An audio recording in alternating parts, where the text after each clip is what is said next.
اعوذ باللہ من الشیطان الرجیم بسم اللہ الرحمن الرحیم۔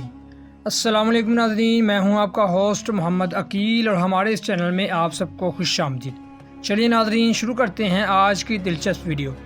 ناظرین اکرام، آج کی اس ویڈیو میں ہم آپ کو بتائیں گے کہ کون سے ایسے 10 کام ہیں جس سے اللہ تعالی ہمارے رزق میں برکت اور بہت ہی زیادہ رزق عطا فرماتا ہے۔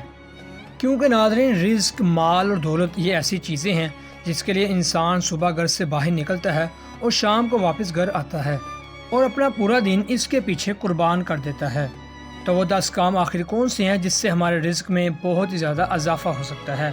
تو چلیے شروع کرتے ہیں آج کی امیزنگ ویڈیو۔ احباب دی وقار، کثرت رزق کے لیے جو پہلا طریقہ اختیار کرنا چاہیے وہ ہے استغفار کرنا۔ سورہ نوح کی آیت نمبر 10، 11 اور 12 میں یہ ارشاد فرمایا گیا ہے کہ جو شخص استغفار کرتا ہے ہم اس کے رزق میں برکت عطا کرتے ہیں۔ اور دوسرا کام ہے تقوی اختیار کرنا۔ سورۃ الطلاق کی نمبر 2 اور 3 میں اللہ تعالیٰ ارشاد فرماتا ہے کہ جو شخص تقوی اختیار کرتا ہے اس کے رزق کے اندر بہت ہی زیادہ برکت ہوتی ہے۔ اور تیسری چیز ہے اللہ کی ذات پر توکل کرنا، یعنی اللہ کی ذات پر بہت ہی زیادہ یقین رکھنا۔ اور مسند احمد کی روایت ہے کہ جو شخص اللہ تعالیٰ کی ذات پر توکل کرتا ہے کہ چاہے پھر حالات کیسے بھی ہوں اللہ تعالیٰ اس کے رزق میں ضرور برکت فرماتے ہیں۔ اور چوتھی چیز ہے حسب حیثیت صدقہ خیرات کرنا۔ سورۃ السبا کی آیت نمبر 39 میں ارشاد ہوتا ہے کہ جو شخص صدقہ خیرات کرتا ہے اس کے رزق میں برکت ہوتی ہے۔ بظاہر تو صدقہ کرنے سے مال کم ہوتا نظر آتا ہے، لیکن در حقیقت اللہ تعالیٰ اس میں برکت ڈال دیتے ہیں۔ اور پانچویں چیز ہے شکر کرنا۔ سورۃ ابراہیم کی آیت نمبر 7 میں ارشاد ہوتا ہے کہ جو شخص شکر ادا کرتا ہے اللہ تعالیٰ اس کی نعمتوں میں بہت ہی زیادہ اضافہ کرتے ہیں، یعنی اللہ تعالیٰ نے جو اس کو نعمتیں دی ہوتی ہیں اس میں بہت ہی زیادہ اضافہ کیا جاتا ہے۔ اور جو چھٹی چیز ہے وہ ہے صلہ رحمی کرنا۔ صحیح بخاری کی مسلم شریف میں حدیث نمبر ہے اور صحیح بخاری میں حدیث شریف ہے کہ جو شخص رشتہ داروں سے اچھے تعلقات قائم کرتا ہے، یعنی رشتہ جوڑتا ہے، تو اللہ تعالیٰ اس کے رزق میں برکت عطا کرتا ہے۔ اور 7واں کام ہے پاک دامنی کے لیے شادی کرنا، کہ جو شخص پاک دامنی کے لیے مرد عورت آپس میں شادی کریں تو اللہ تعالیٰ ان کے رزق میں برکت عطا کرتا ہے۔ اور آج کل شادی نہ کرنے کی ایک وجہ یہ بھی ہوتی ہے کہ ہم لوگ بہت ہی زیادہ ڈرتے ہیں کہ رزق کہاں سے آئے گا اور بیوی بچوں کو کھلائیں گے اور پلائیں گے کہاں سے۔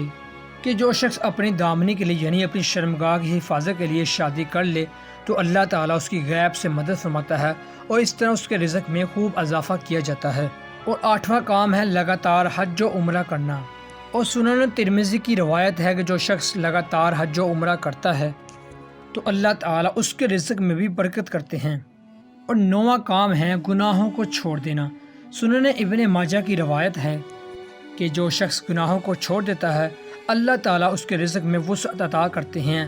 وسعت یعنی بہت ہی زیادہ اضافہ کرتے ہیں، کیونکہ جب انسان گناہوں کو چھوڑ دیتا ہے تو اللہ تعالیٰ کی ذات اس پر بہت ہی زیادہ مہربان ہوتی ہے اور اللہ تعالیٰ کی مہربانی کی صورت میں اس کے رزق میں خوب اضافہ کیا جاتا ہے۔ اور 10واں کام ہے صبح سویرے رزق کی تلاش میں نکلنا۔ سنن ابن داؤد کی حدیث ہے کہ جو شخص صبح سویرے رزق کی تلاش میں نکل جاتا ہے، کیونکہ یہ بابرکت وقت ہوتا ہے جس میں انسان کے رزق میں تقسیم بھی کیا جاتا ہے اور اضافہ بھی کیا جاتا ہے۔ اس لیے ہم کوئی بھی کام کریں یعنی کسی بھی چیز میں محنت کرنی ہو تو ہمارے لیے بہترین وقت صبح کا وقت ہے، کہ صبح نماز فجر کے بعد کا وقت۔ علم، پیار، محبت اور رزق یہ ساری چیزیں رزق میں ہی آتی ہیں، یعنی ہر وہ چیز جو انسان کی ضرورت ہوتی ہے۔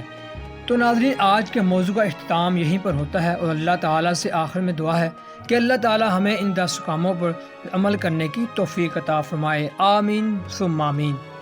اسی کے ساتھ ہمیں دیجیے اجازت، اپنا خیال رکھیے گا اور ہمارے چینل کو سبسکرائب، لائک اور شیئر کر دیجیے۔ اپنا خیال رکھیں، اللہ حافظ۔